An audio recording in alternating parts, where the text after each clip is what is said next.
Good afternoon, CFM. This is Coach Matt with our Friday workout.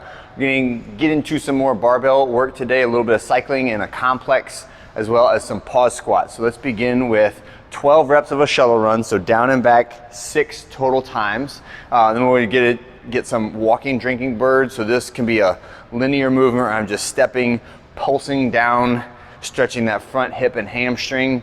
After our drinking birds, we're going to go to toe touch to overhead reach, really slow. So reach all the way tall, and then smoothly tuck the chin, try to curl your spine, feel the stretch in the upper, middle, and lower back as you go down to the bottom, and then all the way back up. Slam ball front squats. You don't have to use a slam ball if you don't want to. Like a medicine ball would be fine, but I want something that you can really wrap your arms around, right? So I'm hugging this ball, squatting all the way down, letting it pull me forward so I get a little bit better stretch on the calf, the ankle, and the Achilles. And then set the ball down and doing some frog hops. 1, 2, 3, 4 frog hops.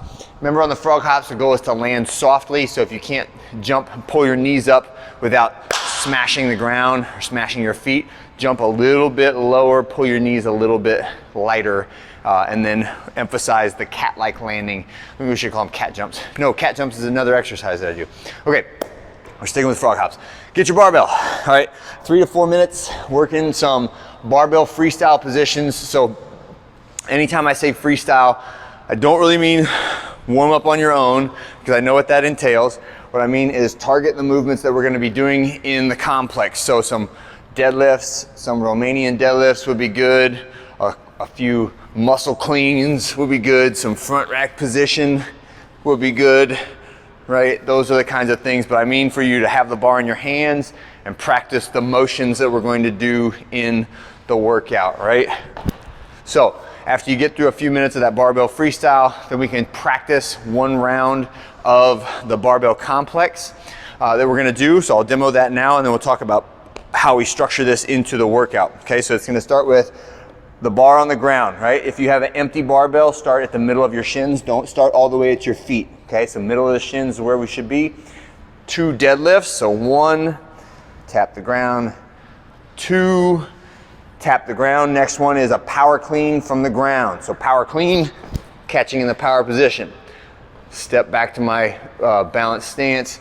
Next is hang power clean, so above the knees. Power clean, all right. Next, after the power clean, or the hang power clean, is a jerk. Stand tall after the jerk, reset it, and then one more hang power clean. All right, and that is our complex. So it's 2 deadlifts, 2 cleans, 1 jerk, 1 clean, right? Practice it a few times. I know you're gonna wanna look at the board. Everybody probably face the front for the first few rounds. After you've gotten it, after you've repeated the sequence 2 or 3 times just with an empty barbell, it'll become a short-term memory thing, and you'll be able to repeat it without looking at the screen, all right, or without looking at a board. My goal for you would be, like, if you have to do it 2 or 3 times looking at the screen or the board, then take the board or the screen away so you don't look at it, so that you can focus on the movement more than you are looking at the thing, all right? So a lot of times we use those boards as a crutch, right? It's something else to focus on besides the burning sensation in my legs or the heart rate that I'm having, or like the sweat that's dripping in my eyes, all right? So try to focus on the movement when we do this. You're gonna have a 20-minute clock running at that point, and you've got 5 rounds for your best weight on that complex. Try to go like round 1, pretty moderate, round 2 and 3, going up in weight. Round 4 and 5 should be the most challenging ones, and that's what I want you to record in SugarWOD, all right? When we finish that, we can take the bars, put them up in the squat racks, and we're going pause squats today, but the percentage is just a little bit lighter, right? So when we do pauses, we usually index the percentage down about 20 to 30%, based on, or compared to what we would do for that same number of reps without any type of tempo alteration for it. Okay, so the tempo changes are always in place to improve position, improve posture, and work on the isometric strength or the eccentric strength, depending on what type of tempo we're doing. Today it's a pause, right? And when we say pause, we don't have to be like a 1-1000, 2-1000, 3-1000, 4-1000. I always will specify an amount of time, but really what we're going for is a complete dead stop.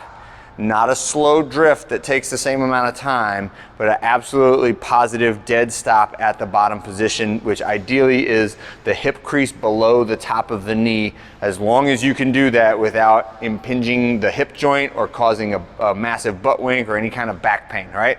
So I've got my bar set up in the rack position. I did a few warm-up sets. I'm up at my 65% range for this. Taking the bar out of the rack, big step back, take my stance, control on the way down, pow, dead stop, drive back up, okay? And I say full 3 seconds, because sometimes we just need something to count to. So if you need something to count to, use 3 seconds. Also, if your 1 rep max is higher, like 315 or better, you can go towards the low end of that spectrum, maybe like 55-60%. If your 1 rep max is in the like under 200 range, I want you up at the high end of that, like 65-70%, okay? All right, and that is our lifting workout for the day. Enjoy, and I'll see you on Saturday.